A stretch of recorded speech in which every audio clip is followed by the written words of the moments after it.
Pasangan Siti Krisnawati atau Wati dan Sungkono merasa lega.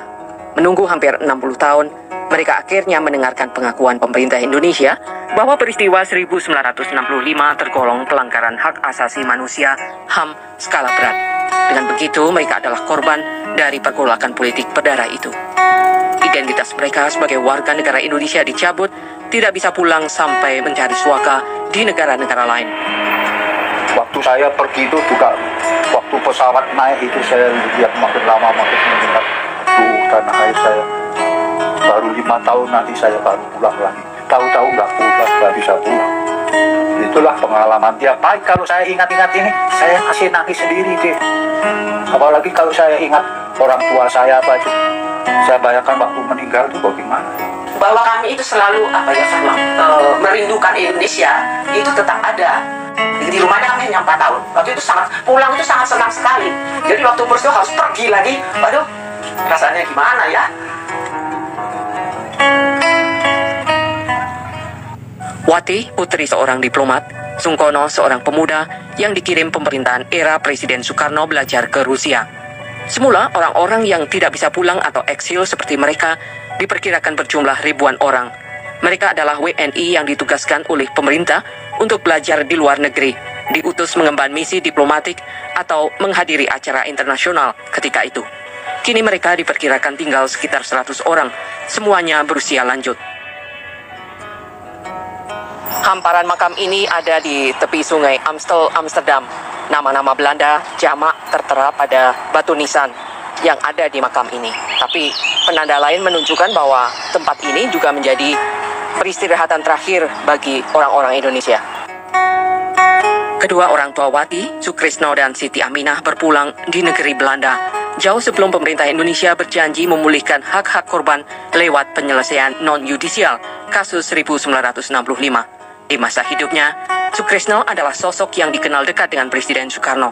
Bapak dulu sebelum jadi duta besar, jadi wartawan kantor berita Antara.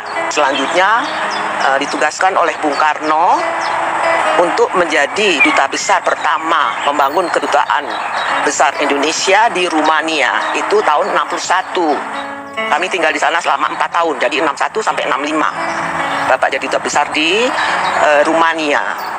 Kemudian oleh Presiden Soekarno ketika itu ditugaskan untuk membangun kedutaan besar Indonesia yang pertama di Vietnam.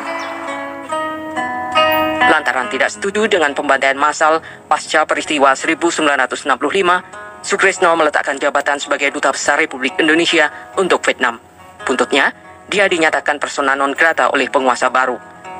Pulang ke Jakarta bukanlah pilihan, banyak pendukung Soekarno dipenjara, disiksa, atau dihilangkan. Dari Vietnam, Sukrisno mengungsikan keluarga ke Cina sebelum berpindah ke Belanda. Wati dan Sungkono ikut menetap di negara yang paling banyak menampung eksil akibat tragedi berdarah di Indonesia tersebut.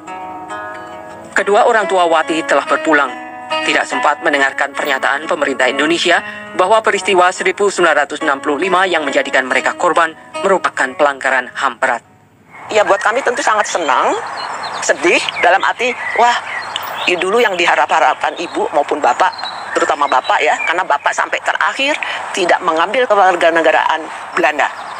Tidak, karena beliau berpendapat, saya orang Indonesia, saya bekas duta besar, saya tetap.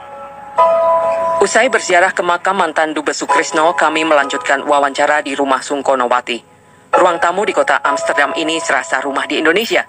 Saya bertanya bagaimana latar belakang politik mereka sehingga paspor sampai dicabut, sekaligus kehilangan status dan identitas sebagai WNI.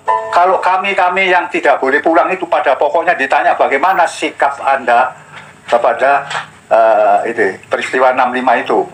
Ya, di kalangan kami itu jawabnya, ya kami memang tidak tahu menahu apa yang terjadi. Tetapi kalau ditanya bagaimana sikap saudara terhadap pemerintah Indonesia, kami dengan tegas, kami tetap setia kepada pemerintahan Presiden Soekarno. Karena kami warga negara Indonesia, dikirim oleh pemerintah Indonesia belajar ke luar negeri, ya kami tetap setia kepada pemerintahan Soekarno. Itu saja kriterianya. Kami tidak membedakan ini apa PNI, kita nggak tahu.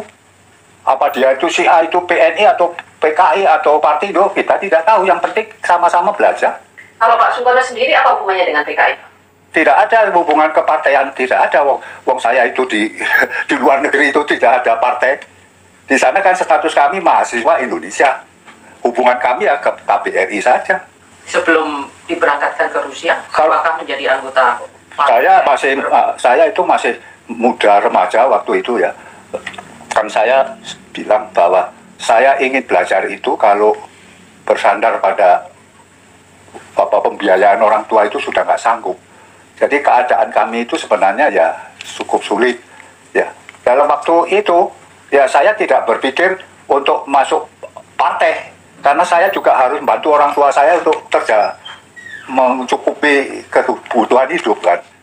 Saya sangat menyesalkan terjadinya peristiwa pelanggaran hak asasi manusia yang berat. Yang pertama, peristiwa 1965-1966. Pemerintah Indonesia membuat program penyelesaian non-yudisial untuk korban-korban 12 pelanggaran HAM berat, termasuk peristiwa 1965. Tercakup di dalamnya pemulihan kewarganegaraan bagi eksil, walau itu bukan menjadi prioritas mereka. Sebaliknya, mereka menuntut kebenaran, pelurusan sejarah, dan penghapusan cap komunis. Tim PPHAM telah merekomendasikan pengungkapan kebenaran dalam kasus-kasus pelanggaran HAM yang berat. Sebenarnya prinsip hak atas kebenaran itu juga dimiliki oleh semua korban peristiwa pelanggaran HAM yang berat. Dan itu masuk ke dalam rekomendasi tim penyelesaian non-judicial pelanggaran HAM yang berat. Yang kemarin kan salah satu rekomendasinya adalah pengungkapan kebenaran.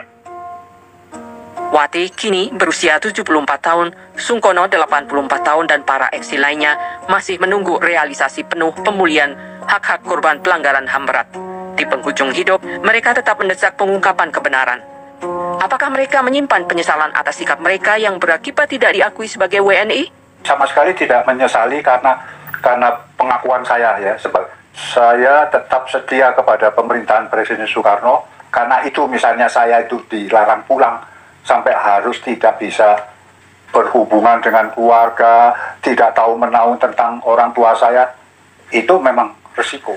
Jadi tidak ada sama sekali suatu penyesalan begitu. Saya bisa dibilang mengagumi beliau, mengagumi Bung Karno. Jadi apa langkah yang Bapak ambil, saya tidak ada perasaan kecewa atau apa, ya enggak. Saya menaruh simpati dan empati yang mendalam kepada para korban dan keluarga korban. Presiden Joko Widodo menyatakan pengakuan dan penyesalan atas terjadinya pelanggaran HAM berat. Namun, pengumuman Presiden pada Januari 2023 tidak sampai mencakup pernyataan maaf dan pengusutan pelaku pelanggaran HAM berat itu sendiri. Bagi Sungkono, pertanggungjawaban hukum tampak semakin kabur dengan adanya jalur penyelesaian non-yudisial. Tapi kami melihat itu masih belum banyak menyelesaikan soal-soal yang paling hakiki. Jadi kami merasa bahwa perjuangan untuk kebenaran dari peristiwa-peristiwa yang telah terjadi di tanah air kita itu nampaknya masih memerlukan waktu yang panjang.